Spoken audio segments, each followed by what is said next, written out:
এবার রেলের রক্ষণাবেক্ষণ ও পুনর্বাসনে ২০০০ কোটি টাকার বিশাল প্রকল্প অনুমোদন দিয়েছে একনেক। ৫ বছর মেয়াদী ওই প্রকল্প শেষ হবে ২০৩১ সালে। মূলত সংস্কারের জন্য প্রতি বছর পর্যাপ্ত বরাদ্দ না পাওয়ায় এই টাকা চাওয়া হয়েছিল। বিস্তারিত জানাচ্ছেন ইমদাদ হোসাইন।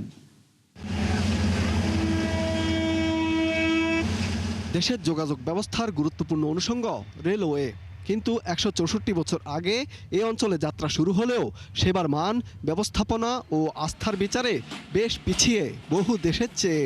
উল্টো বিপুল বিনিয়োগ, প্রকল্প আর পরিকল্পনা হাতে নিয়েও লাভজনক করা যায়নি এই খাতকে। ফলে বিপুল লোকসান হচ্ছে দীর্ঘ সময় ধরে। তবে বাস্তবতা পক্ষে না থাকলেও কেবল সংস্কার ও রক্ষণাবেক্ষণের জন্য আগামী অর্থবছরে ২০০০ কোটি টাকার বিশেষ প্রকল্প চায় রেলওয়ে পশ্চিমাঞ্চল। প্রস্তাবনায় বলা হয় প্রতি বছর ১.৫ থেকে ৩০০ কোটি টাকা বরাদ্দ থাকে এই খাতে, যা দিয়ে মেটানো যায় না প্রয়োজনীয় ব্যয়। এছাড়া বরাদ্দের টাকাও পাওয়া যায় না সময় মতো।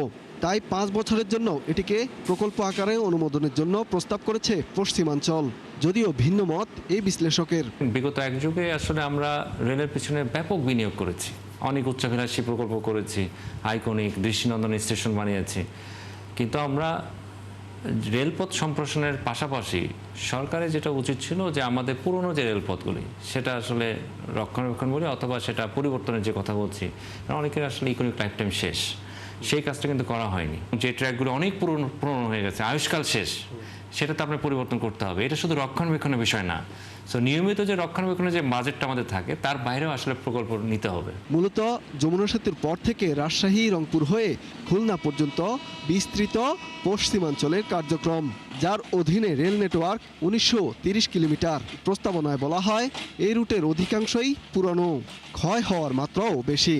তাই বহু এলাকায় বড় ধরনের সংস্কার প্রয়োজন। পাশাপাশি তীব্র ঘাটতি রয়েছে ব্যালাস্ট পাথরের, ফলে দুর্ঘটনার ঝুঁকিও বাড়ছে। প্রস্তাবনা অনুযায়ী প্রকল্পের আওতায় বিভিন্ন এলাকায় ৫০০ কিলোমিটার পথ পুনর্বাসন ও রক্ষণাবেক্ষণ করতে চায় পশ্চিমাঞ্চল। বিশেষজ্ঞরা মনে করছেন শুধু প্রকল্প গ্রহণ নয়, বাস্তবায়নেও কঠোর হতে হবে সরকারকে।